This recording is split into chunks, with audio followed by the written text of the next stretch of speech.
আসসালামু আলাইকুম রহমতুল্লাহ।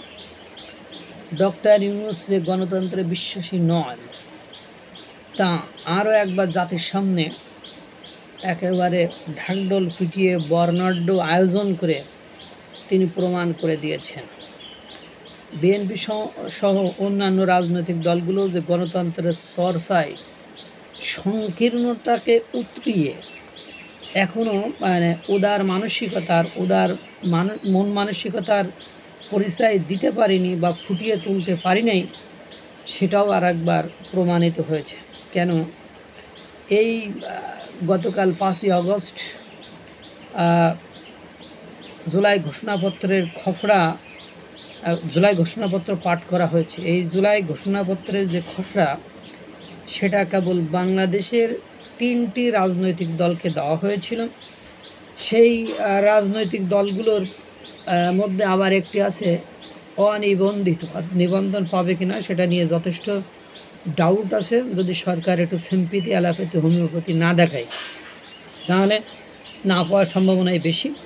এজন্য একাধিক রাজনৈতিক দলের নেতাদেরকে এই খসড়া বা জুলাই ঘোষণাপত্র পাঠ অনুষ্ঠানে দাওয়াত দেওয়া হলেও তারা সাক্ষী গোপাল হয়ে থাকার জন্য সেই অনুষ্ঠানে যায়নি।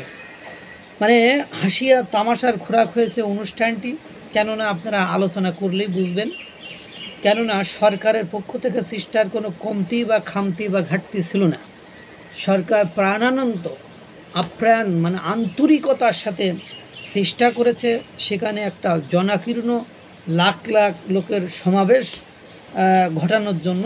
আর এই লক্ষ লক্ষ মানুষ যাতে স্বতঃস্ফূর্তভাবে ভাড়া ছাড়া খরচ ছাড়া আসতে পারে, সেই আয়োজনও সরকার নিজ দায়িত্ব থেকে ব্যবস্থা করেছিলেন। কিন্তু দুর্ভাগ্য হলো সত্য যে জনগণ এই ডাকে সাড়া দেয়নি। এবং আপনারা জানেন যে এই অনুষ্ঠানকে কেন্দ্র করে ডক্টর ইউনূসের সরকারের মুক্তিযোদ্ধা মন্ত্রণালয় 30 লাখেরও বেশি টাকা খরচ করে 8 জোড়া অর্থাৎ 16টি স্পেশাল ট্রেন ভাড়া করেছিল। সব ট্রেনের কথা না বলি, সেখানে জনগণের যে উপস্থিতি হাজিরা সেটা দেখে বুঝছি যে 16 ট্রেনে করে লোক আসে নাই।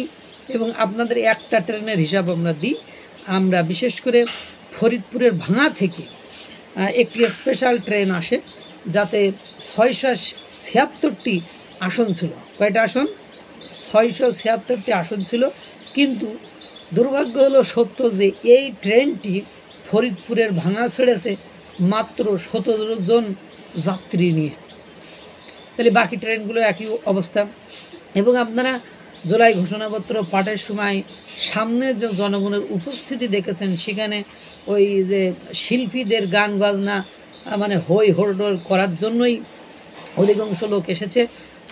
বাইরে থেকে ট্রেনে চড়ে লোক এসেছে, এটা খুব রিয়ার বিরাল। এখন দেখছেন 676টি, যেখানে ওভারফ্লো হয়ে যাওয়ার কথা, ট্রেনে ছাদে আসারও কথা, মনে করেন এমন হওয়ার কথা ভাবমূর্তি, সেখানে মাত্র 17 জন এসেছে, 100 ভরি নেই।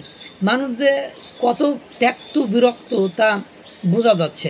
এবার ঘোষণাপত্রের বিভিন্ন ইস্যুতে উনি কথা বলেছেন। সেখানে 1972 থেকে 2024 সাল পর্যন্ত আওয়ামী লীগ ছাড়া অন্য যে শাসকগুলো বাংলাদেশে ছিল তারা কোনো অন্যায়, দুর্নীতি, অপকর্ম, ছিনতাই, লুটপাট কিছুই করেনি।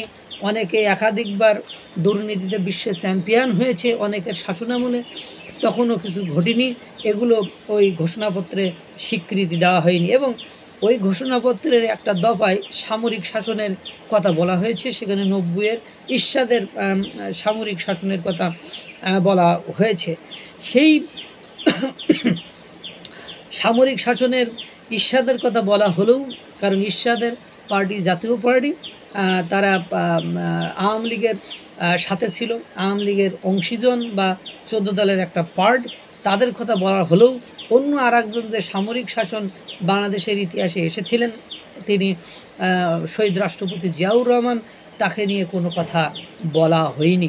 এবং আপনারা জানেন যে সর্বশেষ যে মানে বিষয়টি প্রকাশ করার জন্য এই অনুষ্ঠানটির আয়োজন করা হয়েছিল।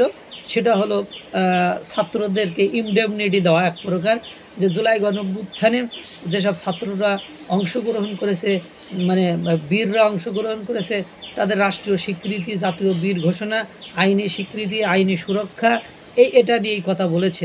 কিন্তু দুর্ভাগ্য হলো সত্য যে যখন আপনি 1990 সালের গণঅভ্যুত্থানের সফলতার কথা বললেন, তখন কিন্তু 1990 সালের গণঅভ্যুত্থানে অংশগ্রহণ করা এই নেতাকর্মীরা কখনোই কিন্তু তাদের ওই দাবিটা করেনি। অর্থাৎ তারা মানে তারা তারা করি নাই, কিন্তু বর্তমান সময় সে 2024 সালের এরা এই দাবিটা কেন করলো? তার মানে কি তাদের ভেতরে ভয় কাজ করছে যে হ্যাঁ, শেখ হাসিনা বা আওয়ামী লীগ সরকার ফিরে আসলে আমাদেরকে ঝামেলা করবে বা আমরা বিপদগ্রস্ত হবে। এ কারণে আমি আর একটা কথা বলি, এটা করে আদৌ কি কোনো লাভ হয়?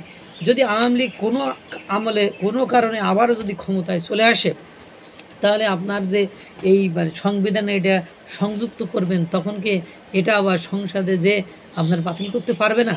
তখন কি করবেন? যেমন এর আগে ইনডেমনিটি দিয়ে মানে যুদ্ধ অপরাধীদেরকে ক্ষমা করে দিয়েছিলেন, এবং জিয়াউর রহমান এসে তাদের রাজনীতি করার এবং তাদের রাষ্ট্রীয় স্বীকৃতি পর্যন্তও দিয়েছে। কিন্তু লাভটা কী হয়েছে? 1975 সালে বঙ্গবন্ধুকে হত্যাকারীদেরকে রাষ্ট্রীয় স্বীকৃতি দেওয়া হয়েছে, তাদের বড় বড় পোস্টে চাকরি দেওয়া হয়েছে, তাদেরকে বিদেশ যাওয়ার সুযোগ করে দেওয়া হয়েছে, কোনো বিচার হয়নি। কিন্তু কী লাভ হয়েছে? আওয়ামী লীগ সেই দীর্ঘ 21 বছর পরে ক্ষমতায় এসে সেটাকে আবার রান করেছিল। তারা আবার 5 বছর পরে, 7 বছর পরে আবার যখন ক্ষমতায় এসেছিল, তখন সেটাকে বাস্তবায়ন করে দিয়েছে। সুতরাং আপনি ভালো কাজ করলে ভালো কাজ করবেন, কিন্তু একের পর এক এইসব বিতর্কের জন্ম দিয়ে লাভটা কি? দিন শেষে যে জেলাও সেই কদু। আমরা ওই মানে আমাদের রাষ্ট্রীয় টাকা খরচ করে যে অনুষ্ঠানটা করলেন, সত্যিকার অর্থেই এই টাকাটা খরচ করার কি আদৌ কোনো দরকার ছিল? আর ঘোষণাপত্র দরকার ছিল। ঘোষণাপত্র আপনি মানে দিয়ে দিতেন, নর্মাল লামসাম একটা অনুষ্ঠান করে দিয়ে দিতেন, ঘটা করে দিলেন। সেই অনুষ্ঠানের আরও একটি হৃদয় বিদারক ঘটনা, সেখানে যে বেলুন ছিল, সেই বেলুনের বিস্ফোরণে 11 জন ব্যক্তি দগ্ধ হয়েছে। আল্লাহ তাআলা সকলকে ভালো রাখুক, সুস্থ রাখুক। আসসালামু আলাইকুম ওয়া রাহমাতুল্লাহ।